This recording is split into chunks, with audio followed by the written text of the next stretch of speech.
जन हुंकार किस एपिसोड में आप सभी का बहुत बहुत स्वागत है। मैं हूं महेश बहुगुणा, आप देख रहे जन हुंकार एपिसोड। आज के जन हुंकार एपिसोड में क्या वाइफ से कई दिनों तक बातचीत न करना क्या क्रूरलिटी है? क्या इस पर भी तलाक संभव है? और क्या इस में सेक्शन 498A के अधीन मामला दर्ज हो सकता है?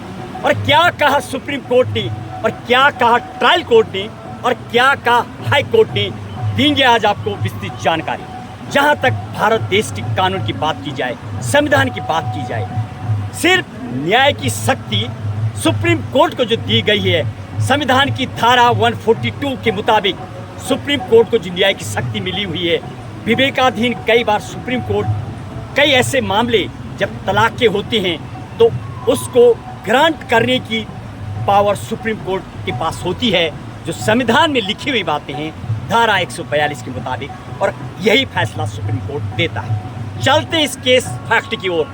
क्या होता है इस केस में? एक आदमी की शादी होती है और अपनी पत्नी को लेकर के ओमान चला जाता है। लगभग 1.5-2 साल तक साथ रहने के बाद कुछ दिनों बाद दोनों में आपसी झगड़ा हो जाता है और 13 दिन बीत जाते हैं, दोनों की आपस में बातचीत नहीं होती। यानी पति अपनी बीवी से बात नहीं करता है, घर आता है, चला जाता है। और ये बातें महिला ने 13 दिन फ़ोन के थ्रू और अपने डिजिटल के थ्रू अपने माँ बाप को ये बातें बताई कि मेरा यहाँ दिल नहीं लग रहा है, मेरे पति पिछले लगभग 2 सप्ताह से मेरे से बात नहीं कर रहे। अब कुछ दिनों बाद लड़की सुसाइड कर देती है। महिला जब कमिटेड सुसाइड, और उसके बाद मामला होता है दर्ज, और मामला दर्ज होता है सेक्शन 498A। और अब इसमें 3 बातें निकल के आती है। ट्रायल कोर्ट में जब केस चलता है तो क्या वास्तविकी, क्या इस बेस पे मियाँ बीवी कई दिन तक बात नहीं करते हैं तो क्या ये क्रूरता है? और क्या इस बेस पर भी तलाक हो सकता है? और क्या जो मौत हुई है, जो सुसाइड हुआ है, क्या इसका दोषी भी पति है? सिर्फ बात न करना। हालांकि आप सुप्रीम कोर्ट की जब उस पर टिप्पणी सुनेंगे, पहले लिए चलते आपको ट्रायल कोर्ट। ट्रायल कोर्ट ने केस सुनने के बाद दोषी माना आदमी को, और यह कह कर के कि विदेश में कोई अगल बगल पड़ोसी नहीं होते हैं, ज़्यादा जानकारी नहीं होती है, महिला एक घुटन महसूस करती है। पति तो एक होता है, जब बात नहीं करेगा तो कहीं ना कहीं पति को दोषी मानते हुए सेक्शन 498A और BNSS में भी जो धारा अभी बनी हुई है उसमें भी केस दर्ज होता है और दोषी माना जाता है। इसके बाद हाई कोर्ट में जब मामला जाता है, हाई कोर्ट ने भी कहीं ना कहीं कन्विक्ट माना और दोषी माना पत्नी से लंबे दिन तक बात न करना। कहीं ना कहीं हालांकि मियाँ बीवी में लड़ाई झगड़े होते रहते हैं, लेकिन लंबा यदि चलता है तो इस बेस पर हाई कोर्ट ने माना तनाव में महलाई, यानी उकसाने की जैसे आपके द्वारा व्यवहार देखा गया, और यही कारण कि महिला ने अपने आप को मौत गले लगा दी, दोषी माना। फिर केस पहुंचता है सुप्रीम कोर्ट। देखिए, भारत देश की और संविधान की कानून की अलग अलग प्रथा, यानी ट्रायल कोर्ट ने जो बोला है, हाई कोर्ट ने भी कहीं ना कहीं उस पर मोहर लगाते हुए माना, लेकिन कहीं ना कहीं बेल को ग्रांट देने की भी बातें कही।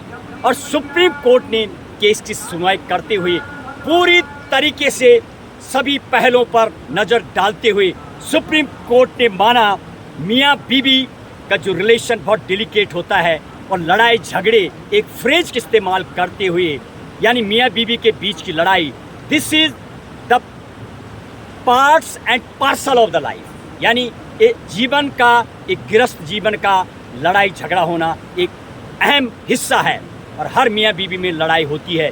इसका मतलब ये नहीं कि महिला जाकर के सुसाइड कर देती है और पुरुष के खिलाफ में फिर केस दर्ज हो जाता है। सुप्रीम कोर्ट ने तमाम पहलों पर नज़र डालते हुए किया बरी और निर्दोष साबित करते हुए ये भी उसमें कहा, हालांकि विदेश में महिला रहती थी, तमाम दलील रखी गई, फिर भी सुप्रीम कोर्ट ने माना ये तलाक का एक बैकग्राउंड नहीं हो सकता। शॉर्ट टर्म तक बातें न करना, कभी कभी मियाँ बीवी के बीच में बच्चों के जैसी लड़ाई हो जाती है। और बात न करना एक क्रूरता नहीं है, कोई पिटाई नहीं हो रही, कोई मार नहीं लग रही, कुछ बोला नहीं जा रहा।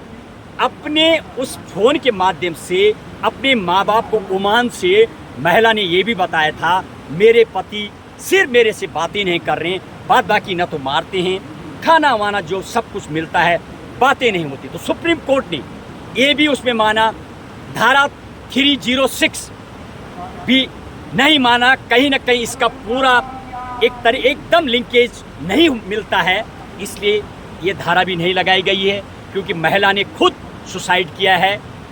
और ये भी एक सुसाइड करना भी भारत के कानून के मुताबिक ये भी एक अपराध है। आप आगे कानून की शरण में आ सकते थे, आप जा सकते थे पुलिस स्टेशन, एम्बेसी, तमाम जगह पर अपने पेरेंट्स को भी प्रॉपर इंटीमेट किया जा सकता है। सिर्फ वर्बली फोन से बताना तो कहीं ना कहीं ये प्रूफ नहीं हो पाया। तो सुप्रीम कोर्ट ने ये भी बातें कही, सेक्शन 498A का मामला भी नहीं बनता है, क्योंकि ये क्रूरलिटी नहीं है। एक दूसरा, ये भी मियाँ बीवी से बात न करना भी कहीं ना कहीं तलाक का बैकग्राउंड नहीं माना जा सकता, ये भी खारिज किया। और साथ में क्रूरता नहीं मानी और बरी किया सुप्रीम कोर्ट ने। आप क्या सोचते हैं, क्या वास्तविक महिला पे जिस तरीके से बात न करना, यानी टॉर्चर नहीं किया गया? यदि टॉर्चर किया जाता है तब BNS में धाराएं लगती हैं और तब सजा होती है, लेकिन बात न करना, कोर्ट ने साफ कहा, ये क्रूरता नहीं है और इसी के साथ बरी हो जाता है। आपका क्या सोचना इस केस को लेकर के? क्या महिला को न्याय मिलना चाहिए? क्या पति को सजा होनी चाहिए? क्या यही कारण है पति के लगातार बात न करने से महिला विदेश में थी और बहुत महिला को खराब लगता था, अकेली रहती थी, इसलिए मौत को गले लगाया?